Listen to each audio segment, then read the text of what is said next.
JBN, we keep you informed. I am Michelle Jones, and in the news, chef charged with 4-year-old Chloe Brown's murder. A man has been charged over the shooting death of 4-year-old Chloe Brown and the injury of her father at their house in Freeman's Hall in Trelawney.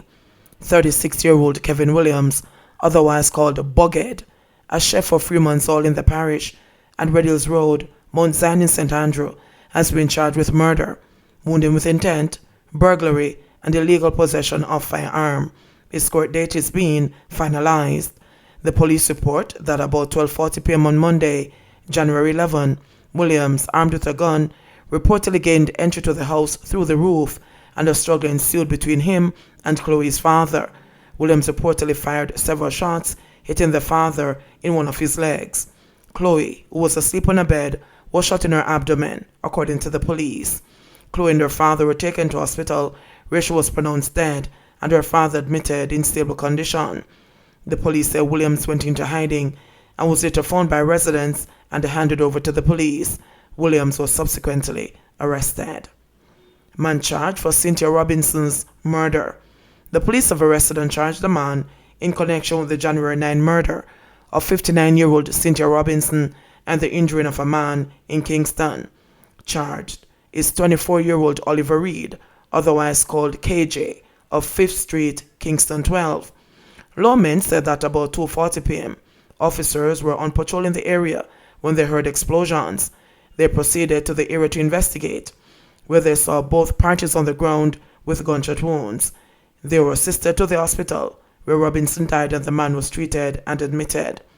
Reed turned himself into the police later that day and was subsequently charged on January 13 based on a witness statement. His court date is being finalized. JCF seizing more guns, says Chang.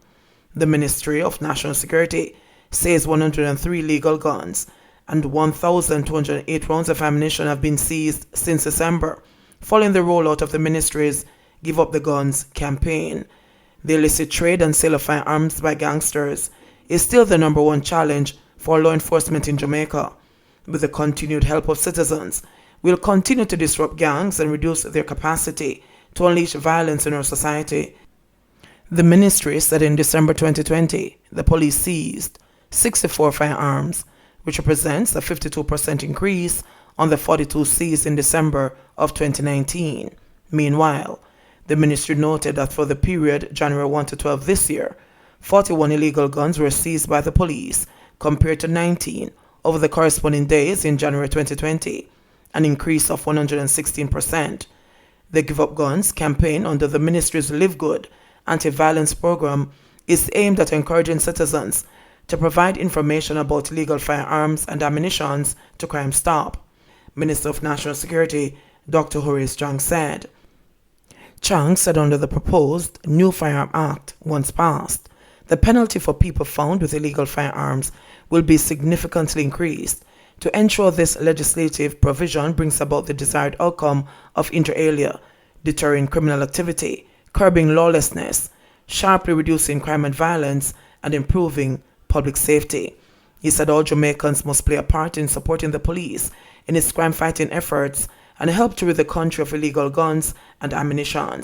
We will work tirelessly to ensure sustainable peace, public safety, and public order throughout the country, the minister said. The public are being encouraged to call Crime Stop at 311 or toll-free 888-991-4000 or the police emergency number 119 to report illegal activities. Councils worry about virus spread with nightclubs open, parties, and funerals. Mayor of Mandeville and Chairman of the Manchester Municipal Corporation, Donovan Mitchell, alleged yesterday that the police have been providing security at nightclubs which will be closed under the Disaster Risk Management Act, DRMA. He also claimed that several residents were hosting parties, contrary to the DRMA legislation, to help increase the spread of the novel coronavirus. The situation is that people are keeping some of these parties at places where you don't see any vehicles, but the parties are going on, the mayor told yesterday's monthly meeting of the local municipality.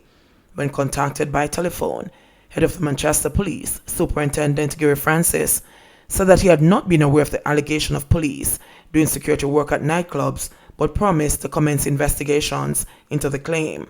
Mitchell said he recently received the complaints. On Monday, I got 2 reports of how many people are in these nightclubs. The problem is, according to the complaints, it is police officers who are the security personnel at the entrance of the clubs. So the police are not helping us in this regard either. It is one of the problems that we're faced with, that we're killing ourselves for the sake of money, he added. Earlier this week, the health minister expressed concern about the growing number of coronavirus cases in Manchester. Said the mayor, "We're killing ourselves, our neighbors, our families, for the sake of money. It is the responsibility of the police to ensure the law is upheld," he said. Councillor for the Grovetown Division in South Manchester, Iceville Brown, also expressed concerns about illegal entertainment events in that area. "I've never seen so many parties in my life in the Grovetown Division and in this pandemic. Something has to be done with these parties. When I drive through the division, at some areas there are 3 parties next door to each other, with people all over and no mask," she said.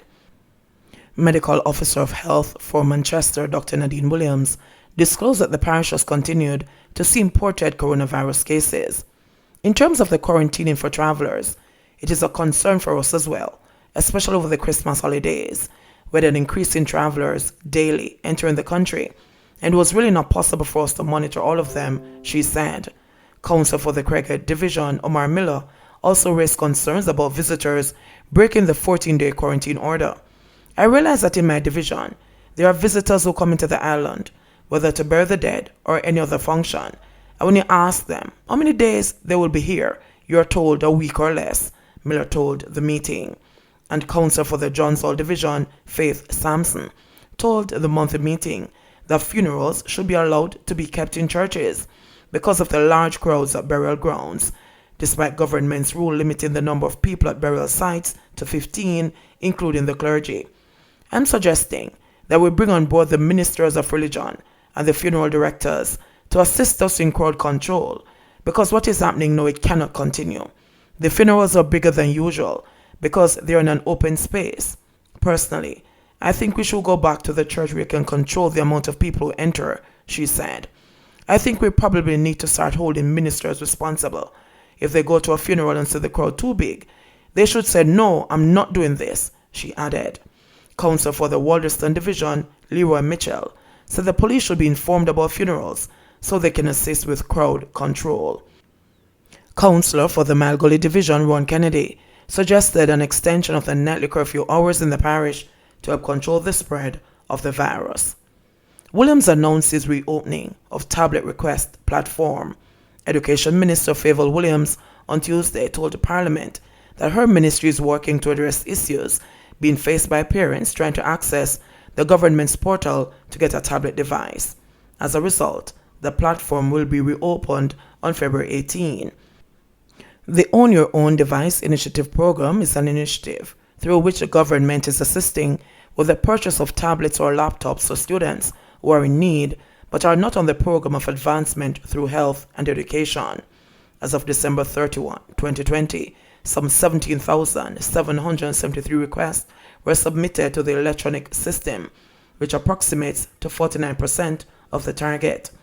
The minister informed that the ministry is aware that some tax registration numbers and the students' registration numbers relating to both the students and parents are not being verified by the system, which has caused some frustration among parents. The minister disclosed that 21,120 contacted the ministry to query students' registration numbers. All those requests were dealt with, but for those who continue to face challenges, Williams said the ministry has collated a log of those who made official reports to the ministry. Williams said Tax Administration Jamaica has made available personnel to her ministry to resolve the issue. "We're intent on having this program, as was announced, benefit the 36,000 families, and we're hoping that we'll do that before the close of the financial year," Williams stated on Tuesday while addressing the issue in Parliament. She disclosed that the distribution of electronic vouchers of $20,000 will soon commence with instructions on how to redeem them. There are 13 approved vendors across over 100 locations at which the vouchers can be redeemed for tablets. In the meantime, Williams disclosed that some 76 out of the 129 schools approved for face-to-face classes have resumed. The official start of this school term began on January 4. She said the focus of the Education Ministry at this time is getting students prepared for major and external examinations. Grade 6 students at the primary level are scheduled to sit the first of 3 components of the primary exit profile exam, the ability test, on February 23. The results of the ability test in February will give us a sense of the potential rather than just the academic performance of our children. It will alert us as to what our children are capable of doing so we can adequately prepare them for the performance task and curriculum-based tests which are based on the National Standards curriculum later in May, Williams said. The ministry, she said, will be offering additional special learning interventions. 77 new COVID cases, 1 death. Jamaica recorded 77 new cases of COVID-19 and 1 new virus-related death in the last 24 hours. This brings the country's total confirmed cases to 13,992 and the total confirmed deaths to 323. According to statistics from the Ministry of Health and Wellness, the new cases consist of 31 males and 46 females with ages ranging from 19 days to 92 years.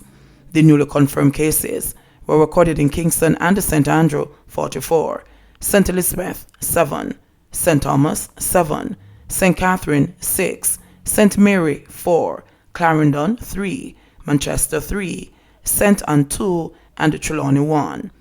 The ministry said 7 of the new cases are contacts of confirmed cases, while 70 are under investigation. Meanwhile, a 42-year-old female from Manchester is the island's latest victim. The ministry also reported 2 coincidental deaths, 2 of which were previously reported under investigation. 2 more deaths were reported under investigation. The country also recorded 38 recoveries, bringing the total to 11,630. JBN, we keep you informed. Please remember to subscribe, like, share, leave us a comment, and click the notification bell to receive our daily news items. JBN, we keep you informed. Please remember to subscribe, like, share, leave us a comment, and click the notification bell to receive our daily news items.